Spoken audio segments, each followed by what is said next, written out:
여러 가지 사업들 그런 거를 주로 했었습니다. 그래서 그거에 대해서 사례 발표를 많이 다녔었는데 대부분 이제 한번 강의를 와달라고 해서 갔는데 실질적으로 하려고 하시는 분들이 아니라 임원들이 와 계신 거예요. 그래서 저는 이거를 이렇게 해야 됩니다라고 강의를 준비해 왔는데 거기 오신 분들은 임원들이라서 제가 강의를 끝마치고 나서 그분들이 손을 들고 말씀하시더라고요. 그래서 나보고 어떡하라는 거냐고.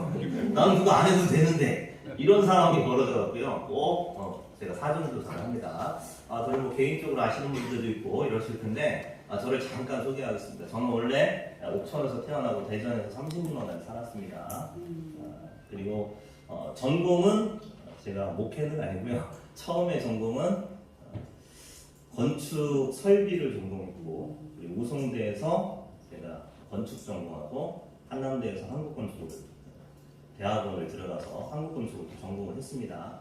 그리고서 한 7년 정도 현장에서 소장하고 사업을 하다가 그 다음에 목회로 전향을 했습니다. 그리고 목회를 하다가 제가 개척을 안 하려고 했는데 주변에서 저는 기존 교회 가면 안 된다는 거예요. 저는 절대 개척 안 합니다 했는데 결국은 어쩔 수 없이 난 개척이 맞는가 보다 해서 개척을 했는데 조건이 있었어요. 어떤 조건이 있었냐면 한 번도 안 가본 도시, 두 번째는 일가 친척이 없는 곳, 그리고 지금 현재 제가 출석하고 있는 교회와 가장 멀리 떨어진 것, 이 세 가지였거든요. 근데 제가 그때 사역을 어디서 하고 있었냐면 서울 동로에 있는 목천교회라는 곳에서 사역을 하고 있었습니다. 서울 동쪽이죠. 구리 쪽에 있는 동쪽이고요. 제가 선택한 도시는 일산이라서 완전 서쪽입니다. 서울에서 정반대죠. 여기서 서울 가려면 한 2시간 반 정도 걸리죠. 근데 서울 동쪽에서 일산까지 오려면 2시간 반이 걸립니다. 그래서 아예 뚝 떨어져서 제가 저희 가족이 5명인데 가족 5명과 제가 저를 따르던 간사 한 명이 있었는데 그 간사에서 6명에서 개척을 시작했습니다. 완전 맨 땅에 헤딩 하는 거였죠. 몇 년 지나고 나니까 가슴을 치면서 후회를 했습니다. 좀 아는 사람도 있는데 좀 갈걸. 그때부터 지금까지 자립을 못해요. 지금 이제 개척한 지 8년이 됐는데요. 쉽지 않더라고요. 근데 개척할 때 제가 여러 가지 조사를 했습니다. 저는 뭐 건축을 전공해서 여기 보면 목공 뭐 이런 여러 가지가 있는데 사실은 개척을 할 때 개척교회 탐방을 많이 다녀보고 개척교회 실태 조사를 한번 해봤어요. 그리고 제가 바리스타를 한 15년 정도 했었거든요. 커피에 대해서 한 15년 정도 여러 가지 연구를 좀 하고 그쪽에 많이 관심이 있어서 하다가 이걸 좀 카페로 해서 뭔가를 해보면 어떨까라는 생각을 했어요. 근데 개척교회에 여러 가지 방문을 하니까 단점이 딱 3가지 정도가 보이더라고요. 첫 번째는 뭐냐면 방문하는 개척교회마다 목사님이 안 계셨습니다. 첫 번째입니다. 두 번째는 개척교회 목사님들이 월세 때문에 엄청나게 고생을 하고 있어요. 그리고 세 번째는 가족의 생계 문제죠. 그런 문제가 가장 심각하더라고요. 그래서 저는 어떻게 하면 개척을 하는데 버틸 수 있을까 생각을 해서 그때부터 이제 자비량을 생각했습니다. 사실 지금은 뭐 자비량, 코로나 이후에는 자비량 하면 어느 정도 사람들이 좋게 평가를 합니다. 그리고 이제 총회에서 자비량에 대해서 어느 정도 허용을 해줬고 그 허용하는 데 있어서 이론적으로만 끝나는 게 아니라 실질적으로 움직여야 된다 해서 이제 서울장신대 황혜분 목사님께서 저를 불러서 실질적으로 좀 했으면 좋겠다 해서 서울장신대에서 목공과정을 개설하고 제가 거기 지도 강사로 이렇게 있습니다. 그래서 이제 제가 그쪽 지도 강사로 있었던 거고 처음에 자비량은 저는 카페 교회로 먼저 시작을 했습니다. 카페 교회를 시작을 하고 3년 후에 교회를 이전하고 다시 저희가 계속해서 카페 교회를 하면서 여러 가지 국가 사업과 함께 하려고 했는데 코로나가 딱 터지면서 모든 게 스톱이 됐어요. 그러면서 이거를 좀 더 체계적으로 어떻게 하면 자비랑 하면서 버틸 수 있을까 하면서 예전에 했던 건축 쪽에 목공 쪽으로 다시 전문적으로 들어가기 시작했습니다. 그래서 보통 목사님들과는 좀 출발점이 조금 틀려요. 죄송한데 제가 조금 틀립니다. 일반적으로 사회에서 일을 했었고, 그리고 신학을 와서도 여러 가지 계속 전문적인 거를 계속 숙지를 했었고, 그 가운데 개척을 할 때 지금까지 제가 습득했던 걸 가지고 펼쳐서 개척을 해서 자비라고 했으니까요. 제가 결국은 모든 것을 이렇게 생각하게 된 것은 이제 패러다임의 전환이었던 것 같아요. 패러다임의 전환 때문에 이런 모든 게 있었습니다. 사실은 저는 이제 모든 것을 접고 신학을 할 때 대전신학교로 들어갔습니다. 대전신학교에서 신학을 하고, 그리고 나서 대전에서 머무르려고 열심히 있다가 서울로 가게 됐고, 서울에서 좀 몸이 안 좋아서 청주로 왔었어요. 청주로 왔다가 다시 서울로 가면서 그 15년 정도는 거의 서울에 있었습니다. 그러다 보니까 지금 활동 무대는 경기도와 서울이고요. 이쪽은 그냥 고향 같은 곳이에요. 고향 같은 곳이라서 오랜만에 왔더니 조금 낯섭니다. 낯설기는 한데, 그래도 제가 활동 무대는 그쪽이지만 이쪽 정서는 제가 잘 알고 있다는 거죠. 근데 한 가지 제가 조금 파악을 못하고 있는 게 뭐냐면, 수도권 지방에서는 지금 자비랑 목회에 대해서 젊은 목회자들이 관심이 너무 많아요. 젊은 목회자 자비랑을 하려고 찾아오는 사람들도 있고, 강의를 들어오는 사람들도 있고, 어떻게 하면 자비랑을 효과적으로 할 수 있을까, 이런 거에 관심이 너무 많습니다. 그리고 신학생들도 자비랑에 대해서 엄청나게 관심이 있어요. 더 이상 교회를 세우거나 기존 교회에는 자리가 없고 뭐 이런 상황이 계속 대두가 되고, 또 큰 교회도 코로나 이후부터 자꾸 재정적인 압박, 교회 유지하기 위해서 재정은 있는데 이걸 외부로 선교할 수 있는 선교 자금이 나갈 수 있는 루트가 없기 때문에, 그만큼의 뭔가 여력이 없기 때문에 동방성장이나 아니면 큰 교회에서도 계속해서 지원을 끊고 있는 상황이에요. 그런 상황 속에서 내가 목회를 어떻게 살아남을 수 있을까 해서 젊은이들이 자비랑을 엄청나게 관심이 많이 있습니다. 근데 지금 이쪽 중부지방은 또 어떤 상황인지를 제가 10년 이상을 떨어져 있다 보니까 아직 감이 조금 없습니다. 그렇지만 한번 들어보시고, 흐름이 이렇구나, 뭐 이런 정도만 이해하시면 좋을 것 같습니다. 제가 개척을 하면서 자비랑을 선택한 이유는 사전조사를 했다고 했죠. 처음에 목회를 시작하기 전에 건축을 전공했고, 그리고 사회에서 일을 했기 때문에 자비랑에 대해서 별로 거리낌이 없었습니다. 부교육자 시절에는 또 사회학을 전공했어요. 사회학을 전공하다 보니까 이 패러다임이 완전히 전환이 됐습니다. 그냥 목회만 하는 것이 전부다, 이것보다는 사회학을 하면서 사회학에서 말씀하신 교수님들과 거기에 오는 목사님들의 이 생각이나 이런 걸 보면서 패러다임이 많이 전향되어 있는 상황이었습니다. 그런데 개척교회를 조사하다 보니까 가장 문제가 월세예요, 월세. 또 개척교회뿐만 아니죠. 저희는 이제 8년이 넘었으니까 개척교회라고 하면 안 되죠. 작은 교회죠. 작은 교회인데 아직까지도 뭐가 고민이냐면 월세가 고민입니다, 월세. 또 월세를 감당만 하면 될 것 같다라는 생각들이 너무 많아요. 그래서 월세만 감당하면 교회를 무조건 할 수 있을 것 같다. 그래서 이거 1순위예요, 1순위. 제발 우리가 월세만 감당하면. 물론 저희는 지금은 월세를 감당하지 않습니다. 제가 이제 일산에서 있으면서 월세를 따져봤어요. 월세를 따져보고 건물을 지었을 때 은행 이자를 따져봤습니다. 그냥 10만 원 차이 나더라고요. 그래서 저희는 그냥 과감하게 땅을 매입하고 과감하게 가서 건축을 했습니다. 근데 저를 따라하려고 하시는 분들인데 절대 따라하시면 안 됩니다. 저는 제가 설계하고 제가 시공하고 제가 건축했기 때문에 그래서 할 수 있었어요. 2년간 건축을 했습니다. 2년간 건축했는데 건축을 어떻게 했냐면 저희 아내와 저와 저희 아버지, 지금 어머니, 그리고 저희 아이들 셋이는데 셋 다 자퇴했습니다. 그래서 이렇게 7명이 2년 동안 건물 지었습니다.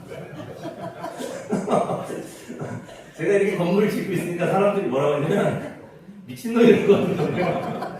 특히 교계 어르신들이 저를 보더니 미쳐도 단단히 쳤다고 그러더라고요. 요즘 누가 건물을 짓냐고. 그러면서 어떤 목사님은 저한테 와서 그러더라고요. 교회 건물 짓는 거는 어떤 사람만 짓는지 아냐고 저한테 그러더라고요. 세상에서 제일 많이 짓는 인간만 교회 짓는다고. 네, 제일 많이 져서요 건물 짓는데요. 제가 건물 다 져서 완성한 거 보여드릴게요. 이렇게 했어요. 근데 그분들이 저를 도와줄 것 같아 아무도 도와주지 않더라고요. 저희가 처음에는 많은 분들이 오셔서 저희 건물 짓는 걸 보면서 생각을 하셨죠. 저희가 건물을 7명이서 가족끼리 7명이서 어른 4명, 어른 2명과 노인 2명과 그리고 중고등학생 3명이서 건물을 짓는데 몇 평을 졌을까요? 여러분 상상을 한번 해보세요. 몇 평을 졌을까요? 연면적 100평. 예. 한 60평? 저희가 총 4층짜리 건물이고요. 171평 있습니다. 1층에 카페 있고 2층에 교회, 3층 사택이고요. 4층이 나중에 이제 교육관 하려고 다락방 형식으로 펜션처럼 꾸며놨어요. 제가 뭐 목공 전문이잖아요. 그래서 목공으로 모든 걸 다 씁니다. 보통 사람들이 꿈에 그리는 집같이 이렇게 만들어놨어요. 사람들이나 아니면 저를 아시는 중직자들이나 아니면 교계 어르신들이 건물 짓다니까 밥이나 한번 사주자 하고 왔다가 다들 깜짝 놀랐어요. 집 하나 조그만하게 일치 있을 줄 알았는데 빌딩이 하나 서 있으니까 거기서 7명이서 움직이고 있으니까 혀를 착착 차면서 질 수 있겠니? 그러더라고요. 제가 보여드릴게요. 하나님이 얼마나 위대한지 보여드릴게요. 제가 개척할 때 200만 원 갖다 개척했습니다.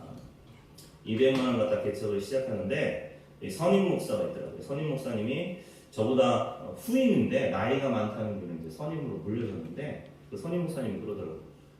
돈 없는데 어떻게 개척을 하려고 그러는 거예요? 제가 그랬어요. 개척하는 거 보여드릴게요. 돈 없이 하나님이 어떻게 개척하는지 보여드릴게요. 그 말 선포하고 곧바로 3개월 후에 개척했습니다. 그러니까 하나님이 하시면 다 되더라고요. 제가 하려고 하니까 안 되더라고요. 건물 지을 때 제가 하려고 하니까 제가 쓰러졌거든요. 근데 그냥 맡기니까 되더라고요. 그러면서 한 2년 정도 졌는데 그러면서 저희는 은행 이자를 감당해야 됩니다. 그래서 보통 작은 교회는 월세를 감당하지만 저희는 은행 이자를 감당해야 돼요. 그게 1순위예요. 어떻게든 은행 이자를 감당해야 된다. 작은 교회는 어떻게든 월세를 감당해야 된다. 이게 생존의 첫 번째 법칙이더라고요. 그래서 어떻게 할 수 없으니까 저희가 이 한결같은 생각을 가지고 자비랑을 시작했습니다. 그게 이제 처음에 카페가 됐죠. 개척교회의 첫 번째 월세를 감당해야 된다. 이 한결같은 생각으로 그럼 어떻게든 일을 해야 되는데 이 개척교회에서 충족할 수 있는 두 가지. 처음에 제가 개척교회 찾아갔을 때마다 누가 없다고 그랬죠? 목사님. 두 번째는 월세. 이 두 가지였어요. 그러니까 제가 카페를 하면 교회를 늘 지킬 거예요. 근데 카페를 하는데 그냥 카페를 하지 않았어요. 교회 따로 있고 카페 따로 있었습니다. 보통 카페비가 실패하는 이유가 카페 안에서 예배를 드리기 때문에 카페도 안 되고 교회도 안 돼요. 그래서 무리를 해서 카페 따로 교회 따로 있어요. 사람들이 와서 여기 교회에 사는 카페죠? 그러면 제가 뭐라고 했을까요? 아니요. 카페입니다. 제 개인 사업입니다. 교회랑 관련 없습니다. 단지 제가 이 교회를 다니고 있습니다. 이렇게 말했어요. 그 카페 교회의 첫 정체성의 첫 번째로 그게 없으면 그냥 자비랑 무너집니다. 그게 확실해야 됩니다. 전문가 의식 분리되어 있다. 이걸 분리 안 하면요 나중에 성도들이 와서 카페에서 교회 주방 이용하듯이 이용합니다. 영업자인데 그러면 서로 불편합니다. 그래서 개척교회 한결같은 생각에서 제가 첫 번째는 목사가 교회에 누리는다. 두 번째는 월세를 내서 살아남아야 되는데 카페를 보니까 카페에서 일을 하면요 제 인력비가 안 나와요. 근데 월세는 유지할 수 있어요.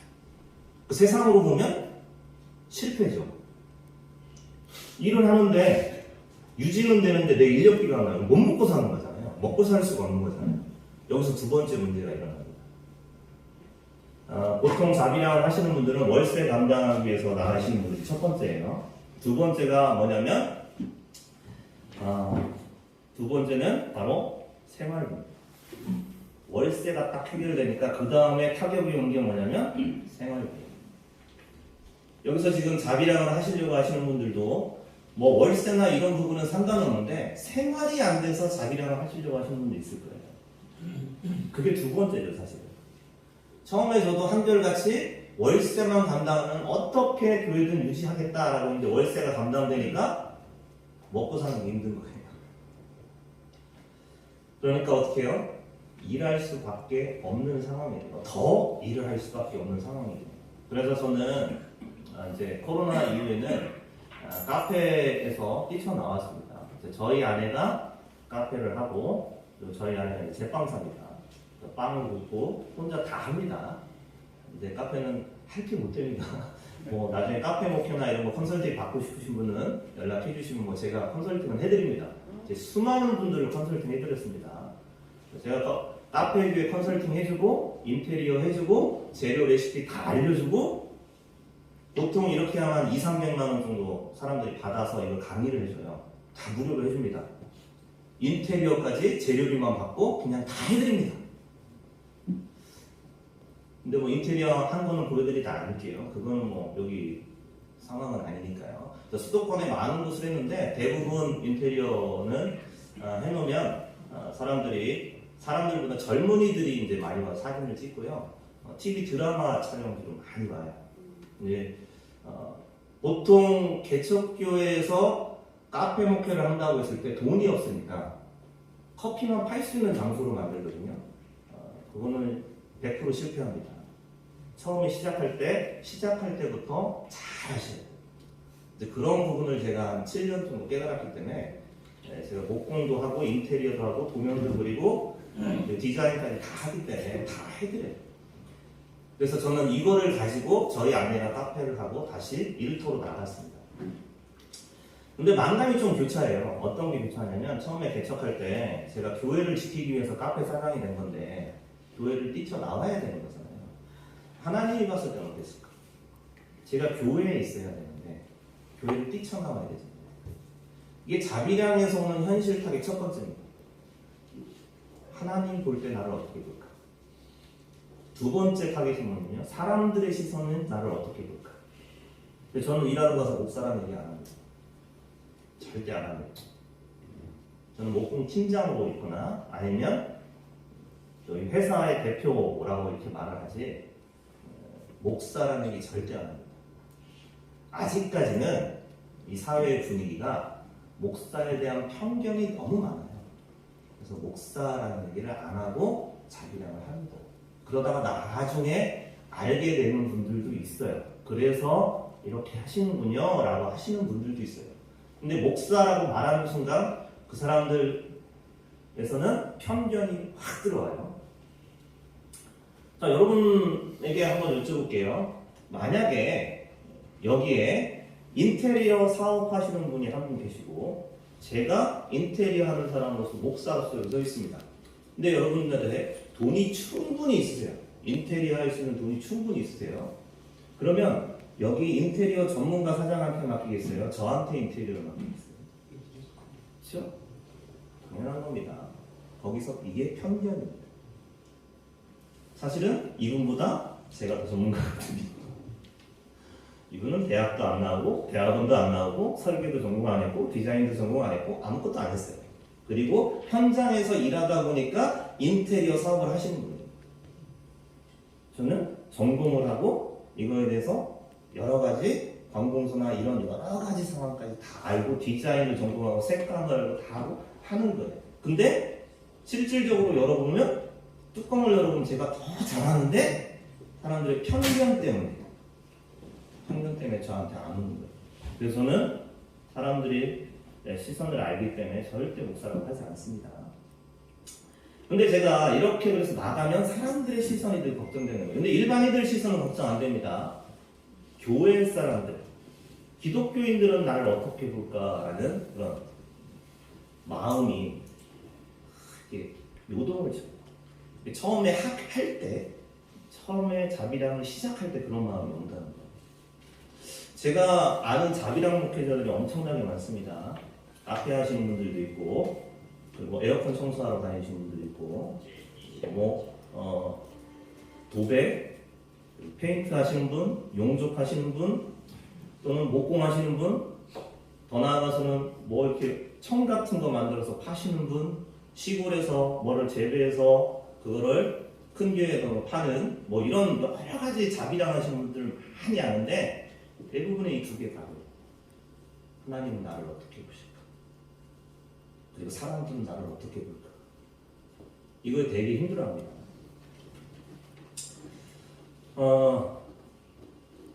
처음에 제가 자비랑 할 때 워낙 이제 세상을 버리고 교회에 머무르면서 신학교를 다니고 목회를 시작하고 목회에서 10년 정도를 몸담고 있다 보니까 세상에 대한 감이 떨어졌어요. 그래서 교회에 있으면서 어떤 생각을 했냐면 세상에 나가서 일하면 정직하고 성실하면 하나님이 정말 도와주시고 나가 잘 되게 해줄 거야 라는 생각을 가지고 세상에 나갔어요.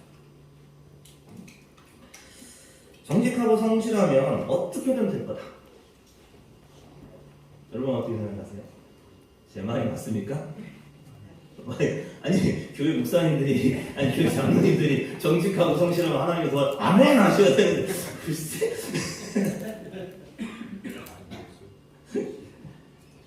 정직하고 성실하면 되겠죠. 정직하고 성실한 게 세상 사람들이 보는 목사님들에 대한 편견입니다. 제가 목사라는 얘기를 딱 하면 저분은 정직하고 성실하기 때문에 내가 다 울거먹어도 되겠다 라고 생각합니다. 그 다음부터 이용하기 시작해요. 대우해주는 게 아니라 이용하기 시작합니다. 근데 이용한다는 게 나쁜 말이 아니라 제가 핸드폰을 이용하잖아요. 그런 식으로 목사님을 사용하기 시작합니다. 속이고 막 이거보다는 사용하기 시작해요. 그러니까 요구해서는 안 될 거를 요구해서 사용하려고 합니다. 자비량에 나가서는 제가 목회자님에게 숨깁니다. 스스로 알 때까지. 정직하고 성실하면 모든 것이 될 줄 알았어요. 근데 세상에 나가면 그렇지 않더라고요. 성도와 사람은 다르다 이렇게 되어 있는데 교회에서 만난 성도님들과 그리고 세상에 있는 그리스도인들, 다른 교회 성도들 그리고 비그리스도인들 쭉 있습니다.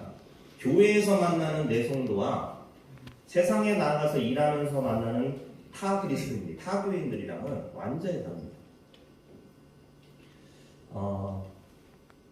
그분들은 저를 목사로 보지 않아요. 제가 일하러 가면 우리 목사님 그래요. 누구 보고요? 자기 교회 담임 목사님한테 우리 목사님 저한테는 어떻게 할까요? 목사님 일로 와봐요. 이거 해야 되는데 이거 어떻게 해야 돼요? 그분한테는 우리 목사님, 저한테는 일로 와보세요. 이용하는 거죠. 이용의 대상자가 돼요. 우리 목사님은 섬김의 대상이지만 너네 목사님은 목사를 보지 않아요. 그리고 편견이 너무 심해요. 편견이 너무 심하다는 것은 교회는 사람들이 이용하는 것으로 봐요. 여러분 목사님들 죄송한데 우리 목사님들은 교회에 가서 교회를 섬기십시오. 성도들한테 늘 그러잖아요. 교회는 섬기는 곳이고 교회에 헌신해야 되고 그리고 교회에서 봉사하고 이걸 늘 외치시잖아요. 성도들은 그렇게 생각 안 해요. 세상에서 만나는 성도들은 교회는 내가 필요에 의해서 내가 이용하는 것이에요. 내가 하나님을 찾기 위해서 이용하는 것이에요. 봉사하는 것이 아니에요. 요즘은 이게 완전히 바뀌었어요. 사람들의 생각이. 특히 젊은이들은 더 심각합니다. 이거 완전히 이게 딱 돼 있기 때문에 제가 가서 그 친구를 상담하려고 하면 그 친구는 뭐라고 하냐면 제 생활 안에는 들어오지 마십시오. 그냥 저는 이 교회의 교인이고 목사님이니까 그거에 대해서만 말씀하시고 다른 거는 말씀하지 마십시오. 이게 지금 현재 수도권에 있는 젊은이들이 이렇게 생각하는 젊은이들이 점점점 늘어나고 있습니다. 나한테 친절 베푸지 마십시오. 저도 목사님한테 친절 베푸지 않을 겁니다. 그냥 우리 각자 자리에서 각자의 일을 최선을 다하십시다. 나한테 헌신하면 부담 가요. 부담이 가면 나도 그거에 대해서 뭐를 해야 되기 때문에 하지 마십시오. 이게 젊은이들의 생각이에요. 그래서 사람들은 그걸 이용하는 것이라고 합니다. 또 목사는 세상 물정 모르는 사람들, 목사님들 계시지만 목사님들도 그렇잖아요. 세상 사람들이 우리를 어떻게 볼지 뻔히 알면서도 그렇게 말하지 않는 것 뿐이에요. 세상 사람들은 목사님들 세상 물정 모르는 사람들로 인식을 해요. 그렇기 때문에 목사님한테 뭘 부탁하면 모른다고 생각해요. 근데 목사님들은 어떠세요? 전문가라고 생각하죠. 네, 저는 이제 목공 팀장으로 있으면서 많은 팀원들을 데리고 다닙니다. 많은 팀원들을 데리고 다녔는데 일반인들은 이제 안 데리고 다녀요. 목사님들 상대로 데리고 다니거든요. 목사님들을 키워서 목사님이 전문 목공으로 해서 이렇게 다닙니다.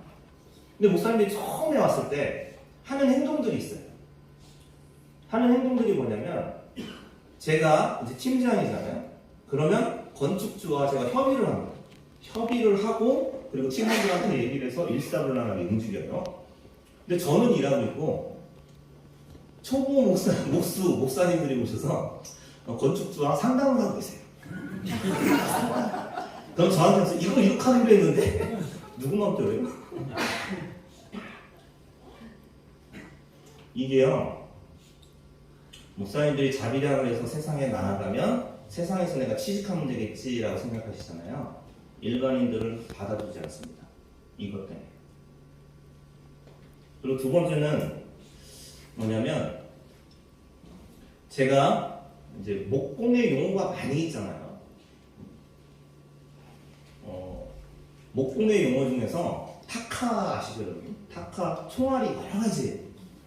뭐 사돌들, ST50, ST 뭐 60, DT50 막 이렇게 있어요. 그럼 ST50 좀 갖다 주세요. 그러면 목사님들의 특징이에요. ST50을 이제 뭔지 아니까 딱 들어요. 근데 왜 ST야? 지금 빨리 받아서 막 일을 해야 되는데 왜 ST야? 그럼 제가 뭐라고 할까요? 만든 사람한테 가서 물어보세요. 제가 왜 전민재예요? 그거랑 똑같은 겁니다. 그럼 왜 물어봐요?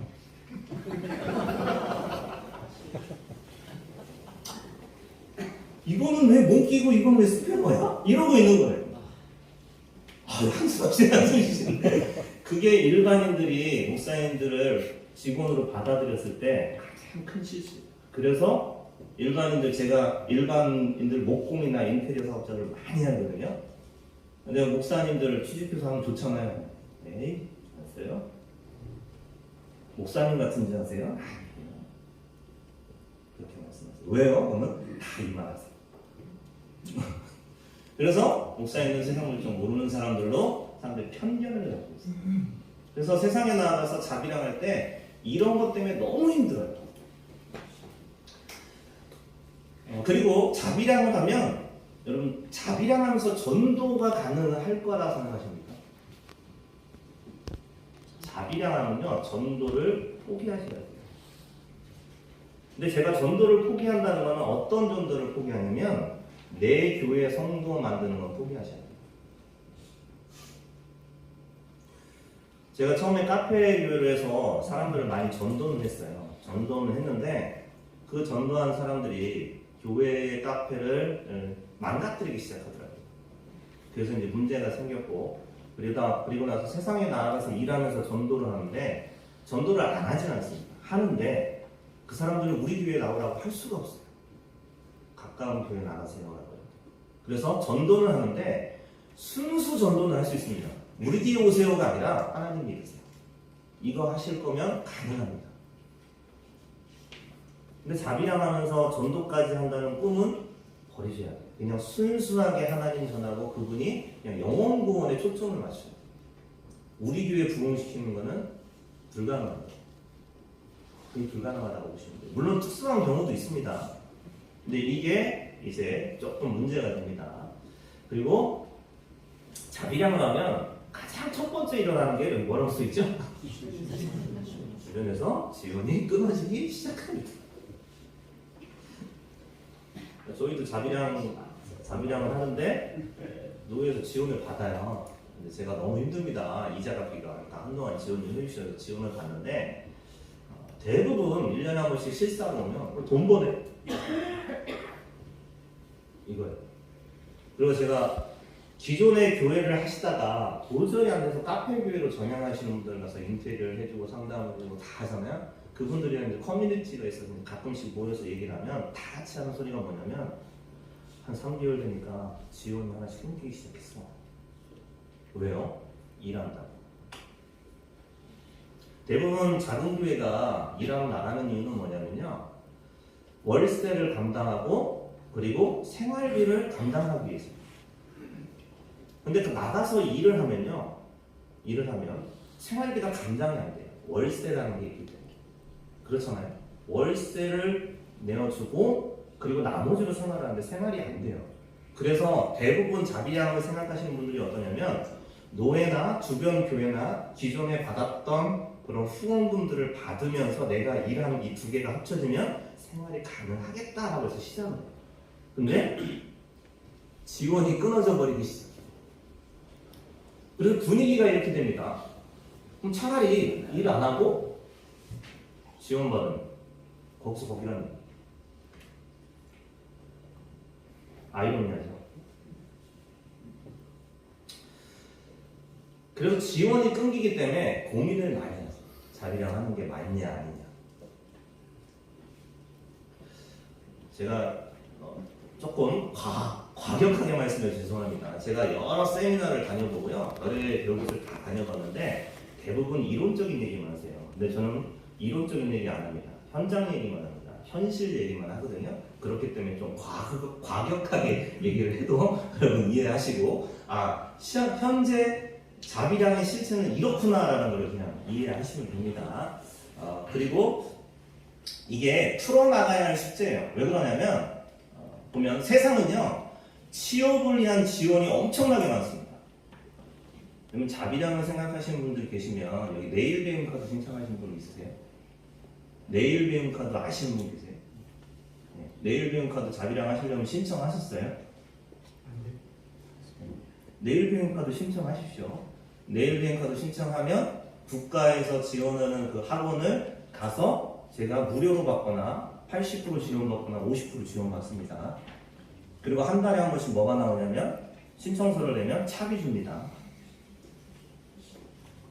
차비 주고 그리고 내가 취업을 하잖아요. 취업했다고 경력은 줍니다. 3개월 지나면 어떻게 될까요? 그 취업 장소에서 한 달 버티려면 월급이 없으니까 힘들잖아요. 그래서 취업 보조금을 줘요. 차비도 주고 계속 지원해요. 근데 교회는 어떨까요? 취업하면 곧바로 끊어버려요. 살지 말라는 거예요. 이게 세상과 교회의 차이예요. 세상은 취업하기 위해서 엄청나게 지원하는데 우리 교회는 취업하면 끊어버려요. 그러니까 못 살겠다는 거예요. 저도 처음에 이렇게 자비량을 하면서 자꾸 끊는 거예요. 제발 좀 끊지 마시라고. 좀 살아남을 때까지만 도와달라고. 1년이나 2년 정도만 도와주십시오. 그러면 살아남을 수 있을 것 같습니다. 근데 끊더라고요. 그래서 저도 그냥 끊으세요. 하나님 날 버리시겠어요. 그러고 말았어요. 근데 이게 현실감으로 확 옵니다. 내가 왜 이러고 있지? 차라리 교회에 있지. 그럼 너 후원받아서 그냥 교회에 있고 주변 목사님들 만나서 담만 나누고 그리고 큰 교회에서 무슨 세미나 있으면 거기 쫓아다니고 하면 되지. 내가 왜 굳이 이렇게 힘들게 목회는 목회대로 안 되고 고생은 고생대로 하고 맞습니다. 남들한테 손가락질 받고 왜 이러고 있지 생각이 있어요. 근데 자비량을 하지 말라는 거냐? 그건 아닙니다. 자비량을 하려고 세상에 나가는 분들이 실수하는 게 이런 걸 모르고 자비량을 나가기 때문에 현실에서 타격을 입어요. 타격을 입으니까 상처가 큽니다. 그래서 자비량을 하기 위해서는 이런 생각을 좀 가지시고, 그리고 자비량을 하기 위해서는 준비를 하셔야 돼요. 준비하지 않으면 안 됩니다. 그 첫 번째가 생각을 준비하셔야 돼요. 생각이 완전히 바뀌셔야 됩니다. 교회를 위한 생각, 이건 뭐 당연하겠죠. 이거는 무슨 말이냐면 주된 것이 교회고 목사직이라는 얘기예요. 내가 교회를 유지하고 목사 직분을 유지하기 위해서 세상에 나아가는 거예요. 이건 당연한 거죠. 당연한 건데 제가 왜 이 말을 할까요? 제가 수많은 분들을 하는데 여기서 다 넘어집니다. 완전히 복골아집니다. 내가 세상에 나아가서 자비량을 하는 이유는 주된 것, 즉 교회와 목사직을 지키기 위해서 일하는 거지, 이거를 뒤로 하고 세상에 나아가서 일해서 먹고 살기가 위한 게 아니에요. 이게 정체성이 정확하게 생각이 다르지 않으면 완전히 뒤바뀌어 버려요, 나중에. 그래서 문제가 커집니다. 이게 완전히 머릿속에 박혀있지 않으면 계속 이상한 꼴로 가게 돼 있어요. 그래서 투잡이 아니라 수단이다, 도구다라고 생각하셔야 돼요. 대부분 이런 데 가보면 자비량 하면 투잡하시네요. 왜 투잡 아니에요? 제 직업은, 뭐 세상 사람들이 제 직업은 목사입니다. 목수 아니에요. 목수는 목사직을 감당하기 위한 하나의 수단일 뿐이에요. 서울장신대 황해구청장님 그래서 이것 때문에 늘 강의를 하세요. 뭐라고 하냐면, 사도 바울이 텐트 목회를 하는데, 텐트 메이킹을 하는데 자기의 사도직을 유지하기 위해서 텐트를 주러 다녔지, 그게 직업은 아니었다. 만약에 투잡으로 한다고 하면 목사와 직업이 동등시 되는 거야. 그래서 나는 목사가 주직이고 일하기 위해서 세상에 나가서 하는 거는 직업이 아니다, 그냥 수단이다. 이거를 정확하게 해야 된다. 이게 안 되니까 목사가 무슨 직업을 가져? 직업이 아니라 수단입니다. 수단. 투잡이 아니라 수단이다. 두 번째는 정체성이라고 되네요. 정체성인데, 정체성을 확실히 해야 됩니다. 자신의 영성을 유지하기 위해서 뭔가 도구를 만드셔야 돼요. 자기 영성 유지하기 위한 도구, 그리고 규칙을 만드셔야 돼요. 내가 자비량을 하기로 여기 소망하시는 분 계시면 내 영성 유지할 수 있는 뭔가 하나 도구를 만들고 나만의 규칙을 만들어야 돼요. 나만의 규칙을 만들지 않으면 그때부터 정체성이 혼란하기 시작합니다. 그러면서 그렇게 하기 위해서는 절제함이 좀 필요해요. 직업을 가지면 돈이 나한테 들어옵니다. 죄송한데 제가 옥공 팀장입니다. 제가 하루 나가면 얼마 받을 것 같아요? 30만 원. 30만 원? 10만 원?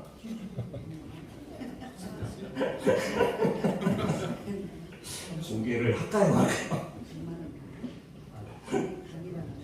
하루 나가면 45만 원 받습니다.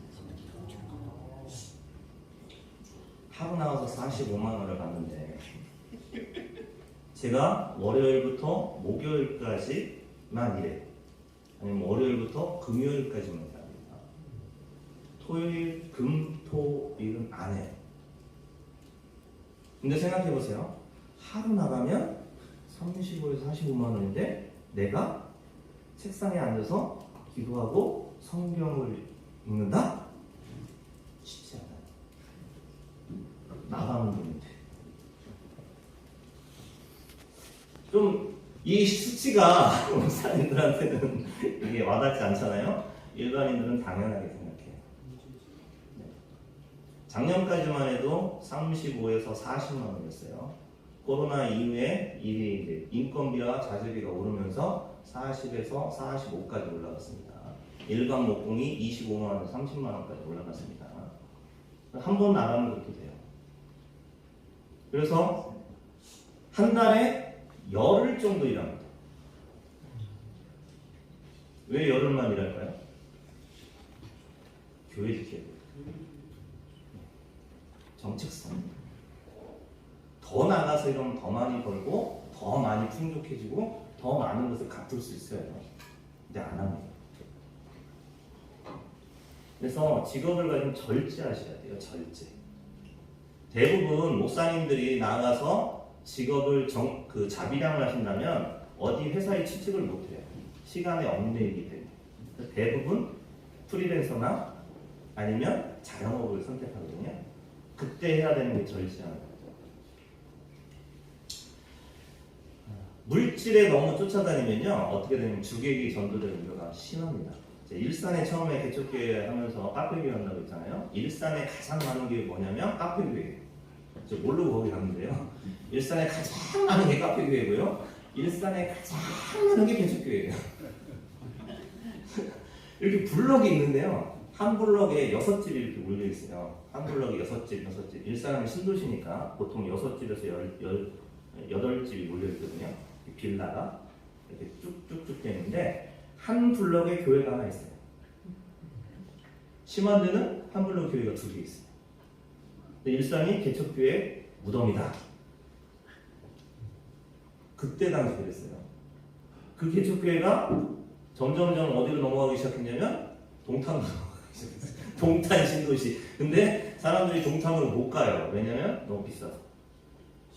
다시 일산에 나와요. 그 2년 있다가 월세를 올리니까 교회로 옮겨요. 또 2년 있다가 교회로 옮겨요. 그런데 어떤 사람들이 옮기냐면 거기 개척교회 분들끼리 서로 돌고 돌아요. 근데 거기에 가장 많은 게 또 카페교회라고 있잖아요. 카페교회는 2종류로 나뉩니다. 총 3종류로 나뉘죠. 어떻게 보면. 첫 번째는 카페가 너무 잘 되는 교회. 두 번째는 카페가 안 돼서 망하는 카페. 세 번째는 이도저도 아닌 카페. 이 3가지예요. 카페가 너무 잘 되는 교회들은 목사님이 목사직을 그만둡니다. 주일날 카페가 매상이 최고 많거든요. 주일날 큰 교회 가서 예배 드리고 와서 카페 못 열어요. 그리고 이도저도 아닌 카페는 성도가 없습니다. 그래서 카페를 운영하면서 가족끼리 예배드려요. 그리고 망하는 카페는 어떨까요? 카페가 망한다는 건 곧 교회가 없어진다는 얘기입니다. 3개로 나눕니다. 전국의 카페 성공 확률이 몇 프로일 것 같습니까? 1%, 10%, 10%에서 20%고요. 거기서 교회 카페가 살아남을 확률이 1%예요. 그래서 주의하셔야 되는 게 내가 물질이 하면 이런 게 문제가 되는 거예요. 너무 물질이나 너무 이쪽으로 쫓아가면 주객이 전도돼서 목사직을 그만두거나 목사직을 두로 생각해요.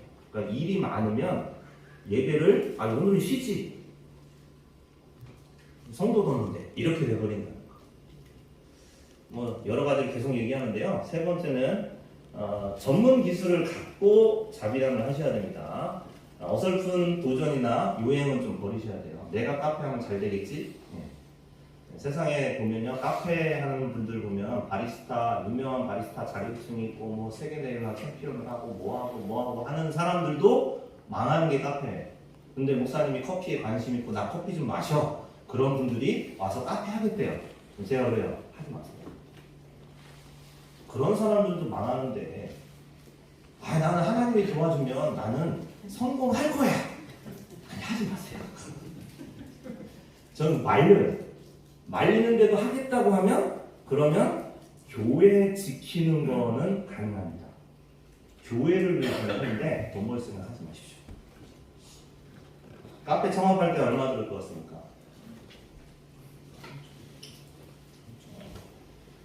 이전에 뭐 강의할 때 한 분이 카페 하시는 분이 계시더라고요. 5천만 원 들어가지고 인테리어하고 뭐 보증금 내고 한 3천만 원. 정말 싼 거죠, 3천이면. 카페 기구들 사고 뭐 사고 뭐 하니까 2천만 원 정도예요. 그래서 5천만 원, 소소하게 하면 5천만 원 정도. 그래서 교회 카페라고 해서 자기는 또 저렴하게 커피를 판대요. 2,500원에서 2,000원에 판대요. 그래서 제가 딱 그랬습니다. 2,000원 팔아서 언제 5천만 원 만들죠? 2천만 원까지 가려면 커피 몇 잔 팔아야 될까요? 2,000원짜리 커피. 이걸 계산을 못하세요. 이걸 계산을 못해요. 그리고 내가 하면 잘 돼. 아니 계산을 해보시라고요. 이렇게 해서 이게 원금도 안 나옵니다. 근데 이걸 왜 해요? 이 계산을 못하세요. 그럼 뭔가 다른 거를 영업 전략을 펴야 되는데 영업 전략이 있냐? 그게 아니에요. 그냥 난 카페 하면 잘 될 거예요. 이런 요행만 바라신다는 거죠. 그 전문 기술을 가져도 실패하는 게 사회 현실인데 요행을 너무 바라신다는 거예요. 그래서 전문 기술을 가져야지 1%에서 10%를 올라가는 거예요. 그 10%를 하기 위해서 내가 전문 기술을 배워야 된다. 그게 어려우면 뭘로 하라고요? 내일 배움 카드로 배우시면 돼요. 아니면 주변에 지인들이 있으면 요청을 해서 가서 목사직을 패러다임을 전환해서 철저하게 배우시면 됩니다. 앞에 있는 저 강사는 프로필이 엄청난데도 어떻게 할까요? 제가 바리스타 자격을 갖추었어요. 원래 커피에 대해서 잘 아는데 바리스타 자격이라는 자격을 계속 따요. 로스팅 자격증 따고 바리스타 자격증 따고 그리고 바리스타 2급에서 1급으로 올라가고 핸드드립 커피하고 그리고 더 나아가서는 뭐 라떼 아트도 하고 계속 따요. 그래도 안 돼요. 주먹구구식 바리스타는 필요 없다고 생각했어요. 그래서 전문 기술을 계속 했습니다. 지금은 어떨까요? 코로나 시즌 이후에 제가 코로나 이전이나 예전에는 과거에 건축을 전공했던 사람이에요. 사업도 했던 사람이고. 근데 코로나 이후에 목공으로 뛰어들면서 제가 모든 걸 다 갖췄는데도 불구하고 이제 기능적인 걸 갖춰야겠다고 해서 건축목공 기능사 과정까지 준비해서 그것도 취직을 했어요. 누가 봐도 전문가죠. 이 전문 기술을 포기하시고 나서 가서 누가 어깨너머로 배워서 내가 자기랑을 해야겠다라는 생각을 그냥 버리셔야 돼요. 내가 목사니까 나는 하면 이렇게 되겠지라는 요행은 철저하게 버리셔야 돼요. 자기량을 하시는 거예요. 국가에서는 노예나 주변의 큰 교회에 도움 받지 마시고 국가에서는 내일 배움 카드라는 좋은 제도가 있습니다. 재작년까지는 목사님들은 해당이 안 됐어요. 근데 작년부터 해당이 됩니다. 자영업자도 해당이 되고 다 되니까 한번 도전해보세요. 물론 안 되시는 분들도 있을 수 있어요. 근데 도전 한번 해보십시오. 분명히 거기서 다 컨설팅을 해줍니다. 자비량의 현실입니다. 자비량의 현실은 사실은 환영받지 못하는 분입니다. 아직까지도 환영받지 못하는 분입니다. 근데 코로나 시대 이후에는 조금 분위기가 바뀌었어요. 근데 미래를 보았을 때는 반드시 필요합니다. 그리고 해외에서는 이게 당연하다고 생각해요. 목사님이 목회를 하면서 자비량을 위해서 뭔가 직업을 갖고 있다? 그거 당연하게 생각합니다. 요즘 젊은이들은 어떨까요? 젊은이들은 완전 환영하는 분입니다. 목사님이 일한다고 하면 우와 이래요. 근데 환영받지 못한 분위기도 있죠. 그 환영받지 못한 분위기는 어떤 분위기냐면 기존의 전통교회와 종직자님들이 환영하지 않습니다. 이분들의 생각은 어떠냐면 넘지 말아야 할 선을 넘은 목사라고 합니다. 제가 처음에 초창기 때 카페에서 커피를 이렇게 내리고 있는데 한 권사님이 오셔서 목사님이시죠? 네. 목사님 내가 커피 하시면 어떡해요? 네? 가서 기도를 한 번 더 해야지. 지금 여기서 뭐 하시는 거예요? 하나님도 부끄럽지도 않으세요? 그래서 제가 속으로 그랬어요. 헌금이 아니세요? 얼마 전에는 제가 어떤 장로님이 오셔갖고 저한테 막 훈계를 하시는 거예요. 훈계를 하시면서 이런 거 저런 거 안 되고 목사가 뭐 이런 거 저런 거 막 하는 거에서 교회 좀 보세요. 교회를 올라갔어요. 교회 올라가서 보니까 그분이 교회는 이렇게 잘 지어놓고 하면서 와 내가 이 교회를 위해서 헌금 드려야겠다 하면서 기도도 해야겠다 감사한 건 뭉터리냐 다 그렇다. 그리고 나서 감사문을 딱 드리더라고. 그리고 나서 기도를 싹 하고 나가면서 이렇게 하면 안 됩니다 하고 싹 해요. 그래서 가신 다음에 내가 헌금함을 옆에서 헌금을 탁 열어봤어요. 10,000원 들었더라고요. 말이나 하지 말고 헌금 많이 주고 한 600만 원 주고 올해 요금달 일하지 마십시오. 오늘 기도에 전념하셔야지. 10,000원 주고서 무슨 1시간 동안 훈계 듣고 그랬어요. 제가 1시간이라면 제 10분당 7,500원에서 8,000원인데 1시간이라면 4만원 정도 되는데 1시간 훈계 듣고 승질이 나더라고요. 그래서 기도나 더 할 것이지 이런 말이 너무 많아요. 그리고 일부 어떤 분들은 영적으로 부족하니까 세상에 나가서 일하지. 제가 다 들었던 말들입니다. 제가 그냥 생각해서 말하는 게 아니라 제가 다 들었던 말이에요. 7년, 8년 동안 생몸으로 다 받았습니다. 코로나 이전에는 이게 엄청 심했어요. 80% 이상 이렇게 말씀했어요. 지금은 30%가 이렇게 말하고 70%가 환영합니다. 마지막입니다. 마지막 앞으로 자비량을 할 때 숙제가 있어요. 숙제가 뭐냐면 적극적인 지원이 좀 필요해요. 일한다고 해서 지원을 끊는 게 아니라 이게 오히려 정착할 수 있도록 지원을 해줘야 돼요. 그래서 정착을 하면 그때 뛰어나가서 혼자 쓸 수 있도록 해줘야 돼요. 그런데 정착하지도 않은 상태에서 끊어버리면 지금 내가 자비량 총회나 노예 아니면 대형교회에서 1순위로 지원해 주는 게 나가서 자비량을 하는 사람을 우선적으로 지원을 해줘야 돼요. 근데 이런 분위기가 안 만들어지죠. 오히려 일하면 끊어야 되고 너는 일하니까 일하지 않는 힘든 교회를 더 도와줘야 돼. 이것도 맞는 건데 이런 분위기가 되면 너도 나도 자비량을 하려고 하시겠죠. 그리고 동반자가 되어 주셔야 됩니다. 자비량을 하는 사람 보면 야, 너는 돈 버니까 좋겠다. 아니면 너는 돈 버니까 지원 안 받아도 되겠다. 아니면 목회하기도 힘든데 뭐 그것까지 하냐 뭐 이런 말보다는 좀 격려를 많이 해주셔야 됩니다. 그리고 커뮤니티가 좀 생성되셔야 돼요. 이게 뭐냐면 지역, 노예, 시찰의 모임이 좀 생겨야 됩니다. 자비량 목회를 하면요 가장 힘든 게 뭐냐면 정책성이 막 흔들려요. 다른 분들은 교회에서 설교하고 교회에서 성도들과 함께 신방 다니고 막 하는데 그거 하지 않고 일터에 나가서 일하는 내 자신이 내가 목회자가 맞나? 이런 생각이 만감이 들어요. 저는 아직도 매일마다 그 생각이 들어요. 나가서 일을 하는데 그런 생각이 계속 돼요. 근데 그런 분들, 함께 하는 분들이 만나서 같이 얘기하면요 위로가 돼요. 근데 그런 분이 없으면 혼자 외롭게 광야에 서 있어요.